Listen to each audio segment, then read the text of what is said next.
Rabbi Eliana Jacobowitz from Temple Bnei Brit. We're so fortunate to have our American Jewish friends here, along with Israelis and anybody who supports Israeli democracy. Please give it up.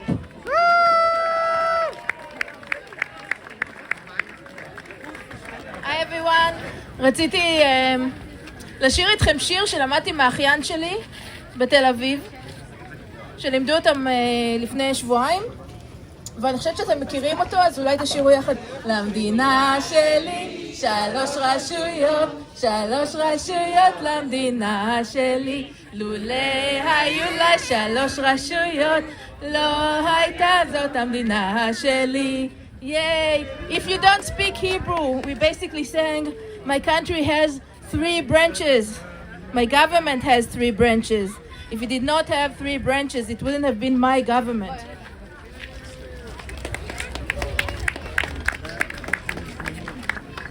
The state of Israel will be based on freedom, justice, and peace, as envisioned by the prophets of Israel.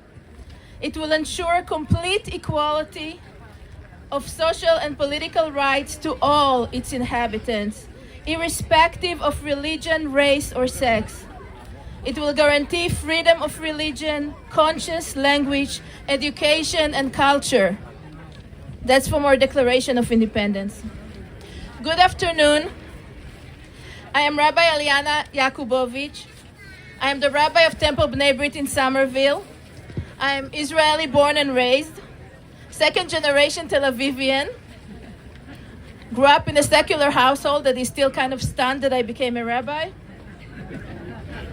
I am joining you today as one voice among many who are standing up to say yes to Israeli democracy, no to dictatorship, no to weakening the Supreme Court of Israel, no to a judicial revolution that removes the system of checks and balances so crucial to a democracy.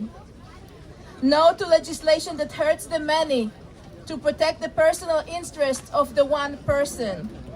And no to legislation that empties Megillat HaAtzmaut, our Declaration of Independence, of its meaning and leaves it as a husk of a dream tossed behind in the fire of zealous hate.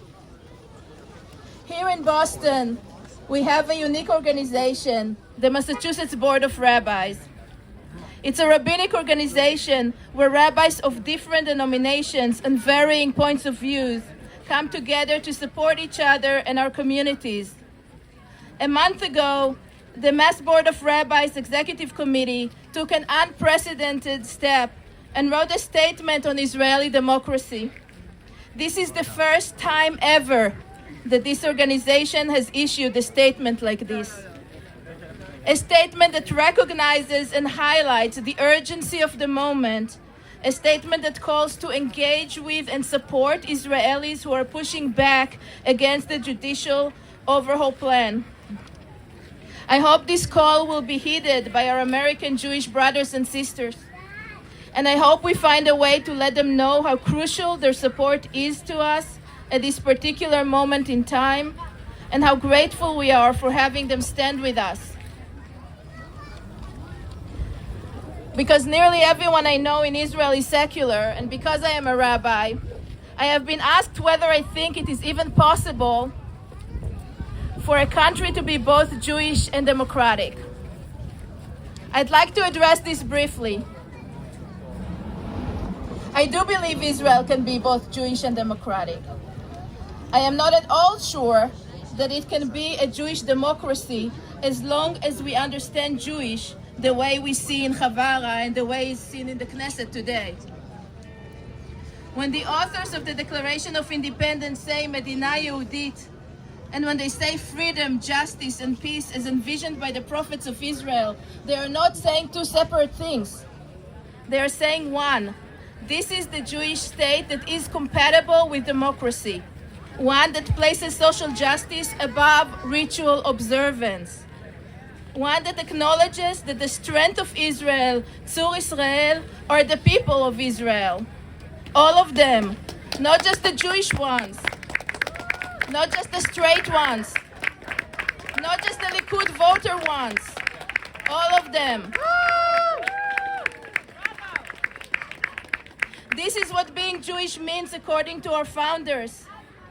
But let's go directly to the vision of the prophets they speak of. Isaiah laments, Yeshayahu laments what is happening in Jerusalem in his own time, and he says, Jerusalem, the city I have filled with justice, where that which was right dwelled, now houses murderers.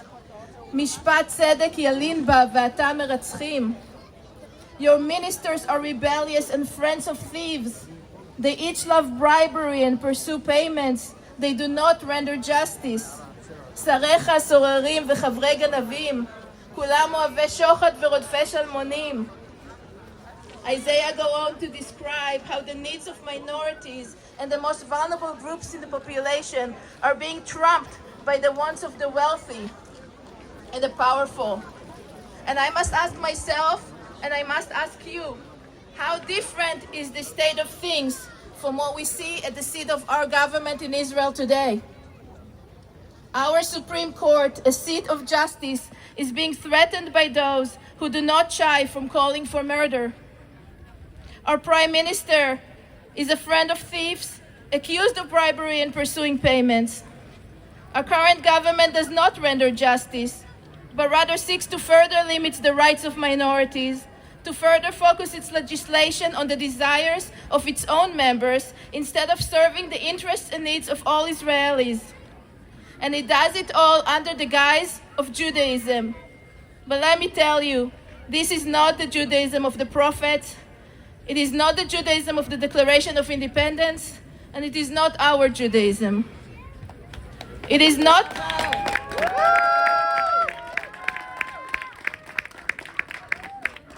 It is not the Judaism of the first Sephardi chief rabbi of Israel, Rav Uziel, who said, Israel עם השלום לא רצה ולא ירצה לעולמים להיבנות מחורבנם של אחרים. Israel, the people of peace, never wanted and never would want to be built at the expense of the ruin of others. It is not the Judaism of Ade Gordon who said, it is easy and convenient for a person to consider themselves free of responsibility than to take on responsibility. It is easy and convenient to awaken in the heart of a person hate, and especially kosher hate, that receives its stamp of approval from the Torah, to strengthen among people the lack of understanding and apathy towards each other. It is very difficult, he says, to shine light upon the human within the human, until one understands those who are unlike them the way they understand those who are like them.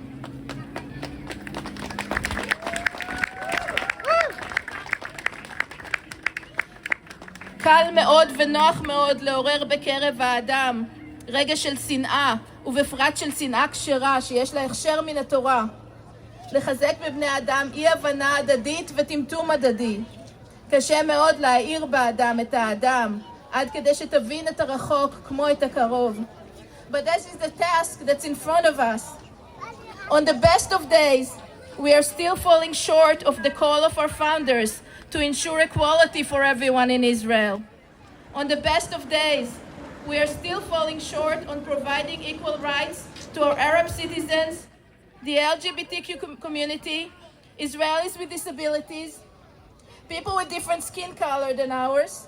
We are still falling short because we are an occupying state. So we still have quite a way to go to fulfill the vision expounded on in the Declaration of Independence.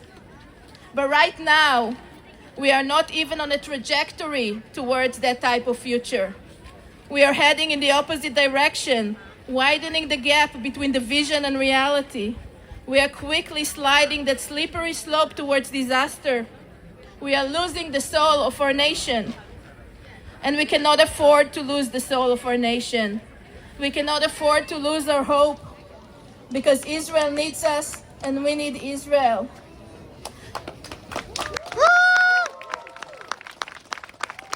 So I stand here with you today to say no to Netanyahu's self-interests. No to Smotrich's racism. No to Ben Gvir's hatred. No to an Israel that turns on its own citizens. No to an Israel that is run by a dictator. No to a soulless Israel. Thank you.